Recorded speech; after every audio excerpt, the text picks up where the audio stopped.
荒无人烟的大明边疆突然出现一座钢铁堡垒，里面的人不仅使用的是现代武器，就连蒸汽火车和战舰都满街跑。此时朱棣站在招待所窗前，望着琼州的万家灯火，内心翻江倒海。从海关、火车站、医院到钢铁厂、夜市，琼州的每一处都颠覆了他的认知。更让他窒息的是，你推行的治理经济发展政策，走的是一条前人从未涉足的路。对比之下，他倾力打造的大明，虽吸取了历代王朝的教训，革新政务、强兵拓土、修典扬威，却依旧停留在人马拉车的时代，与唐宋并无本质区别。他绝望地意识到，大明的读书人都埋首八股文，无人研究蒸汽动力、钢铁产量、医疗改革这些真正能强国的事物。若他国率先走上琼州的道路，大明危在旦夕。万幸的是，这场变革来自他的儿子，来自大明的土地。朱棣回头问正在铺床的侯显：“侯显，你说琼州到底怎么样？”侯显放下床单，认真回道：“若老奴是百姓，这儿就是神仙日子。扫地妇人月入3两，苦力1月8、9两，1年上百两的进项，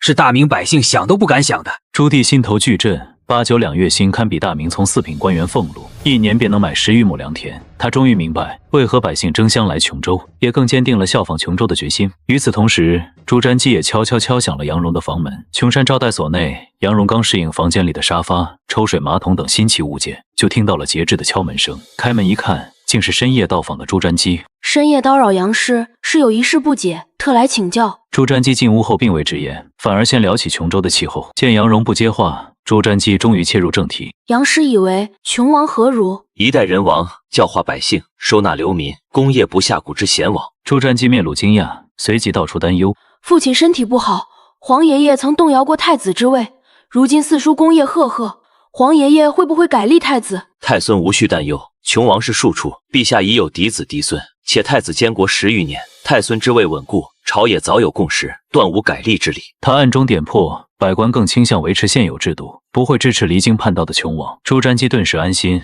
又问岛上该如何行事。多看多听少说，有人比你更急，暗示他可做官朱高煦与你的矛盾。朱瞻基恍然大悟，谢过杨荣后匆匆离去。与此同时，南沙群岛附近的大海上，一艘远超时代的铁甲战舰正破浪前行。一艘快艇送来琼山急电层层上报后，最终送到船舱内。看到电报后，剑眉一挑，意外道：“老爷子来了。”铁甲战舰船舱内，身材高大的你看着电报皱眉。你不仅是大明琼王，更是来自现代的穿越者。前世出身军校的你，意外穿越到14世纪末，接替了出生1月便夭折的同名庶子朱高炽。穿越初期，面对冷血的父亲朱棣、隐忍的大哥朱高炽、凶狠的二哥朱高煦、阴险的三哥朱高燧，以及腹黑的侄儿朱瞻基，你只能装神童讨好众人，以求自保。直到11岁觉醒科教兴国系统，你才看到改变命运的希望。你曾尝试向朱棣提出改革建议，却发现大明刚历经2代，儒家观念根深蒂固，根本不适合科技变革。于是你趁就范之机，主动选择了琼州。这里矿产丰富，远离中原，离汉杂居，且儒家影响浅，是发展科技的绝佳之地。11年间，你借心学掩饰科学思想，靠玻璃制造赚取第一桶金，陆续建立纺织、钢铁、医药等庞大产业，写下数千万字的各类学科论文，将科技推进到蒸汽时代后期，还造出了蒸汽战舰。下一步计划研究内燃机，指明澳洲。按记忆，朱棣此时该在北平，难道是蝴蝶效应改变了历史？身旁传来怯生生的声音，你低头看见新来的侍女婴儿，吩咐道：“去叫老张过来。”你口中的老张，便是心腹大将英国公张辅的弟弟张垂。好事，你大哥英国公来了，说是来探亲，将电报丢给他，调侃道。张区一惊，随即又有些迷茫，转念一想，自己已是琼州总司令，便咧嘴笑道：“不怕，他都40了，指不定谁打谁。”可又疑惑大哥为何不直接联系自己？你压根没看电报吧？你无奈提醒，随后正色道：“不止英国公，老爷子朱棣、汉王朱高煦、皇太孙朱瞻基都来了。除了英国公，其他人都是微服。于谦发现端倪才发电报过来。难道皇上发现咱们私造军火铁甲舰，特地来调查？”张渠瞬间严肃脱口道：“若是调查，你当如何应对？”请殿下下令捉拿他们，挟持皇上，领军北上，登基为帝。琼州数万大军，皆愿为殿下赴死。你心中欣慰张处的忠诚，却另有考量。朱棣若真察觉异常，绝不会亲自前来，大概率只是微服私访。而且如今琼州有新式军队和跨时代战舰，根本不惧大明。造反虽有操作空间，却需权衡利弊。你望着月光下波光粼粼的大海，陷入沉思：这个反到底该不该造？下令回军吧。在沉默了许久之后，你背着身子道：“即刻下令掉头，军舰直往琼山港。”听着你这话，张厨便是身子一颤，舔了舔嘴唇道：“殿下莫非已经决定？”瞎说什么呢？你回过头来笑道：“就凭你小子方才那番话，诛9族都不够，非得诛上10族才可。然则你想诛10族，别人未必想得。即使老爷子前来，岂有不亲自相应之理？可是殿下……”张推闻之，自是一阵不解。听你这意思，是一点都不怕事情败露，但在他看来，你编练私军这种事，乃是皇家大忌，形同谋反。现在不主动出击，难不成要等人家主动打上来？不用多言。看着张缺的模样，你摇头一笑道：“事情还没到那种地步，你只知我等在琼州所行之事犯禁。可你想过没有？若是老爷子真有动手的心思，他老人家还会在琼州停留吗？故而，老爷子现在还没有动手的意思。我若不动，那这是不是谋反还在老爷子一念之间？我若是现在动手，那便坐实了谋反之名。来日即便得了天下，也少不了不孝之名。凡天下事，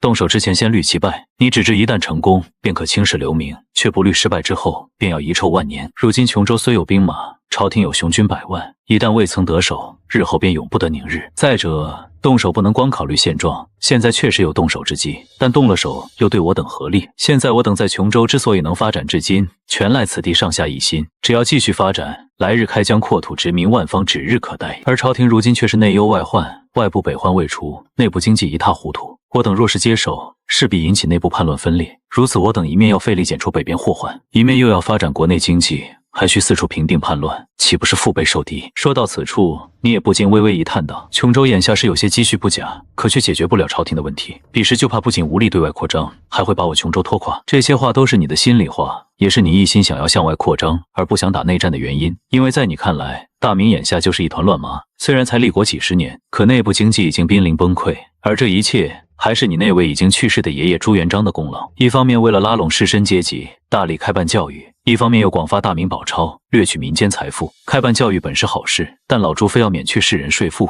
以公财供养全国的有功名的士人，这就导致现在的大明有相当一批脱产的职业书生，干啥啥不会，只能空耗口粮。偏偏大明并没有宋朝的经济环境，养这么多读书人就需要额外的支出大量经费。若是你当了皇帝，这个制度要不要改？改了这个制度，那王爷领公粮的制度要不要改？这些东西不改，那就是纯养猪。即便开启了大规模殖民和掠夺战争，也不过是借全世界之力来养猪罢了。而这些东西一旦改了，那你就无法维持地方基本统治，最终的结局只不过是大明提前崩溃而已。同样，自洪武一朝以来，增发的大明宝钞已经到了泛滥成灾的程度，这也是一摊烂账。本来这种货币就没有准备金，朝廷还在不断增发，发行后也不回收，不分年限不改版，直接导致短短几十年间，货币缩水了几10倍，百姓不得不回归以物易物的方式。而你爹朱棣更是个活阎王，虽然开始回收宝钞，但回收的同时，依旧在大面积增加宝钞的发行，并且禁止民间使用其他交易，非要把经济玩崩。若非有个理财大能夏元吉撑着内库，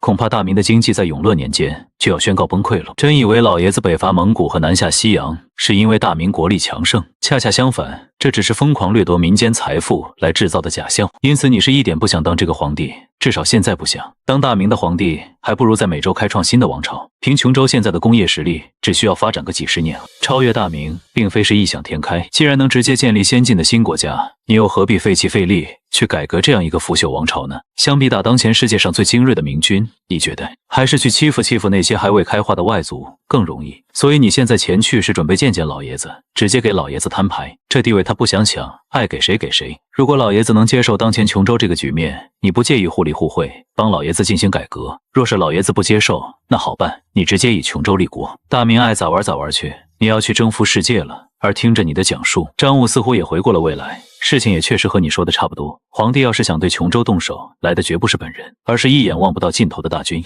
现在远远没到非要见真章的时候，而你们在琼州待得好好的，造反干什么？造反成功了有什么好处？京城有火车吗？有夜市吗？有店吗？有大洋马吗？在琼州生活过得日新月异，仿佛每一天都有大量新东西在他眼前出现，这种生活让他过得很舒服，也充满了希望。这边正要去骑大洋马呢，造反这不耽误事吗？想到此处，他便点了点头。殿下说的有道理，琼州绝不能被拖垮。可话虽如此，咱们现在又该怎么做？武力威慑，让老爷子看到咱们的实力，这样才方便后续谈判。你神色淡然地说着，穿越这么多年，你不相信皇家会有多少亲情，只相信枪杆子里面出强权。虽然是自家老爷子，可只有自己有实力说话才能硬气，不然的话，凭他家老爷子的强势，你的想法只会流产。甚至你可以肯定，老爷子多半已经起了要接收琼州的心思了。现在若不露露肌肉，来日压根没法谈判。现在咱们要回军的话，大概需要多久能到琼州？现在咱们距离琼州1200余里，若是全力赶路加上中途补给，怎么也需要个2天2夜才能抵达。2天就2天。你再度背过身去，吩咐道：“给那传信的人下令，让他发信于谦，令其好好招待老爷子。老爷子要去哪儿就去哪儿，不要限制老爷子的行程。有时间可以带老爷子去靶场打打靶。除了2个火炮团之外，一路放行。”张武一听也不多说什么，领命行出。不多时便将命令传达了下去。随着一声船只的鸣叫，铁甲舰船更改了航路，一路朝着琼州方向行来。第2天清晨，朱棣在侯显的一声声呼唤声中醒了过来。天亮了，朕睡了多久？昨夜他一直在看《国父论》，本来只想看看自己儿子到底写了什么东西，结果越看越是起劲，尤其是其中关于国家税赋、重农重商主义的部分。虽说明朝也是一个重农抑商的朝代，但因为宋朝的存在，所以朱棣对重农抑商并不是那么迷信。在他看来，无论什么政策，只要能稳住国家大局，那就是好的政策。而书中重点讨论了重农和重商的危害，强调商业同样是生产劳动，这与以往对商人逐利的观念不同。对朱棣来说并非没有道理。同样，书里面所阐述货币价值分工等理论，也让他感觉十分新鲜，尤是不知不觉之间就看入了迷。侯显看着朱棣疲惫的神色，回答道：“陛下约莫只睡了2个时辰，奴婢在此守了1夜，不敢叨扰陛下清梦。因是昨日那于詹氏派人前来询问今日有何行程，奴这才敢叫醒陛下。若是陛下困倦，奴婢这就让人回复，且先休息半日，让他下午再来。”朱棣听此，便摆了摆手道：“不必如此，先梳洗吧。”朱棣站起身来，伸了个懒腰，随之振作起了精神道：“等下楼吃个早饭，再议今日去何处。”侯显闻言，自忙应诺，行到1楼餐厅处。老二，你说说有啥好吃的？朱棣环顾了厅内一圈，但见厅内各式餐饮小食琳琅满目，让人看了花眼。朱高煦此时吃的已是满嘴流油，爹都不错，尤其是这蛋挞和炸鸡最为好吃。朱棣听着，那咱可得试试。侯显见此，忙取来盘子，夹了蛋挞与1块炸鸡，放在了朱棣面前。朱棣看着二物，伸手要去取蛋挞。朱瞻基见状，忙道：“爷爷小心烫。”他又忙走过来，小心剥去了外壳，取来勺子从中间了挖了一部分。朱棣接过勺子，直接送入口中。此物虽嫩，却太甜了些，哄孩子的东西罢了。他又用筷子夹起了鸡块，简单吃了一口，又道：“汁水倒是不少，太油了点儿，不如应天府烧鸡。”朱棣看着众人问道：“那边于谦派人来问，询问今日咱们有何去处，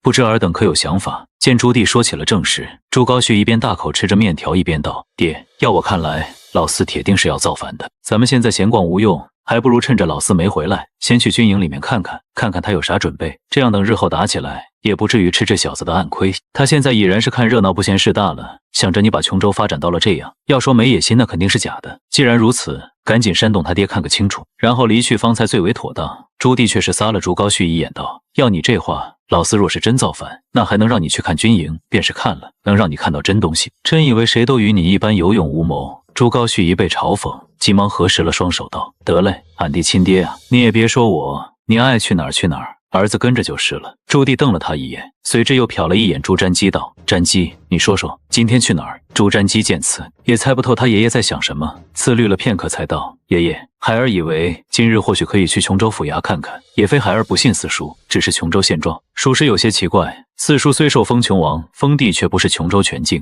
如今琼州全境似乎都在四叔掌控之内，而且琼州本有1府3州10县，琼州亦有知府县令，如今岛上所见官员皆是王府私吏，不见本地知府，所以孩儿以为今日当以去府衙为妙。”朱棣闻言抚须道：“先去琼州府衙，方可知琼州现状如何。咱得先探探琼州的底细。”其实在昨天他就已经想要去琼州府衙，因为在藩王领地之中，别的官员不说，知府和县令那都是朝廷钦点的，其职责就是防止藩王造反。但现在琼州眼见成了他家老四的私产了，他怀疑连带琼州知府在内，岛上的所有官员恐怕都已经被他儿子给腐化了。就算他家老四真没有造反之意，这件事却必须彻查到底。想到此处，他便回过头来对侯显道：“去通报那于谦，今日咱们就去琼州府衙。”今天诸位今天想去琼州府衙，当于谦来到招待所，顿时就反问了一句。见于谦的脸色有些奇怪，朱棣似笑非笑道：“莫非不太方便？若是于詹氏不便的话，那我等自也可选个其他去处，不让詹氏为难。即便于谦不带他们前去，他们也是可以私下前往的。但反过来说，如果于谦真的不带他们前去，那就说明这其中一定有问题。”于谦只是笑道：“倒也没有多不方便，只是怕怠慢了诸位而已。因那琼州的府衙不在此处，却在旧城，那旧城可没新城方便，路才修了一半，就怕路上有些颠簸。琼州府衙在旧城。”朱棣一听，顿时一懵。他本以为琼州府已经和他家老四沆瀣一气，没想到琼州府和老四的新城竟然不在一处，这是为何啊？杨荣在一旁问道。琼州府衙乃是琼州治所，即是建了新城，为何不把府衙迁来？”于谦顿时笑道：“诸位想必是误会了，朝廷有律，藩王不得插手地方事务。琼王虽是藩镇，却也不敢妄为，所以琼州的府衙还在原址。”而他这话说完，众人更是一阵懵逼。什么叫藩王不得插手地方事务？你都在琼州设海关、招募警卫、维持秩序了，这还不叫插手地方事务？朱高煦当即便沉声道：“这位先生好生可笑，即使琼王不插手地方事务，那为何敢在港口设哨？如今琼州上下皆为琼王马首是瞻，这是藩王该有模样不成？可今日来了琼州，他才知道啥叫真正的不要脸。琼州都快变成他家老四的后花园了，还在这里宣称什么没有犯禁。”但在他质疑之中，于谦却还是那副云淡风轻的模样。“诸位这误会可大了，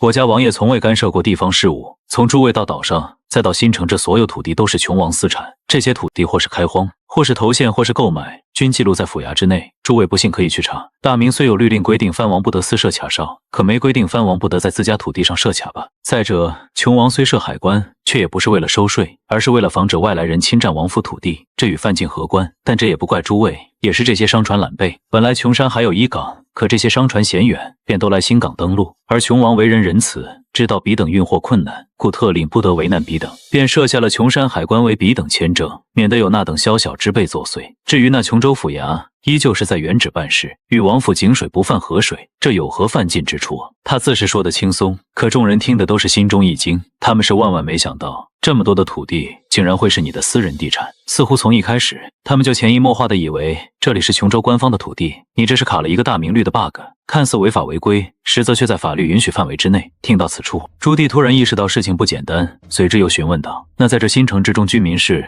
于谦神情自然道：“姑且算是王府佃户，彼等皆是心甘情愿签订契约，在新城自由劳作，没有半点强迫之处。”朱棣的面色已经开始阴晴不定，他还以为这一切是本地官府迫于你的身份不敢上报，但现在知道真相，他才发现这不是不敢上报，而是不好上报。即便当地的地方官发现了不对，但人家地主在自己土地里发展，你上报了干什么？更别说这个地主还是当今皇上的亲儿子，没有实际证据，谁敢离间皇家骨肉血亲？老四这小子，他暗暗念着，突然发现自己还是小觑了这个儿子。他这个老四搞起事来和他有的一拼，行事之缜密简直骇人听闻。爷爷，那咱们还去琼州府衙吗？朱瞻基的声音在耳边响起。去，怎么不去？朱棣一脸严肃的道：“咱倒要看看琼州这地界真实状况到底如何。如果这里是因为他家老四才发展起来，那他倒要看看原本的琼州该是什么模样。”随着朱棣下了决定，车马便行出了招待所。马车上，朱棣突然反问道：“我记得于詹氏好像是钱塘人是吧？还未问过詹氏家世如何？”于谦神态自若道：“贵人好记性，